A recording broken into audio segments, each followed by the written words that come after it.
Monsieur le député de Masson. Merci. Monsieur le Président, je suis très heureux de souligner aujourd'hui le 25e anniversaire de Recycle Québec. Si aujourd'hui le recyclage est ancré aussi profondément dans les habitudes de vie des Québécois, mais dans leurs valeurs, c'est certainement en grande partie grâce à l'implication et au dynamisme de Recycle Québec. Il aurait fallu éduquer, bâtir, changer, mais en 25 ans, les Québécois y ont bien changé. Je me rappelle très bien, moi, il y a 25 ans, j'étais au primaire, et on débutait cette nouvelle initiative, ce projet de société. Pour les jeunes qui sont nés en même temps que Recycle Québec et pour ceux qui ont suivi, le recyclage et la récupération sont des réalités concrètes, incontournables et tout simplement naturelles. Notre société a bien changé en 25 ans. Recycle Québec est quelque sorte omniprésente dans nos vies. Partout où on se trouve au Québec, dans nos maisons, chez nos amis, dans les parcs, dans les endroits publics, on peut maintenant trouver un endroit où recycler nos déchets.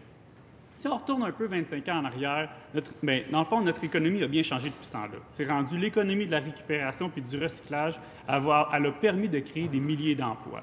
Des nouvelles technologies ont vu le jour. Il y en a d'autres qui vont s'imposer dans le futur. Recycle Québec est et doit être une source d'innovation au Québec. On a bien changé notre façon de concevoir nos habitudes de consommation. La gestion de nos déchets, elle a permis de vivre dans un environnement plus sain et plus propre. Mais il ne faut surtout pas croire qu'on est arrivé à destination.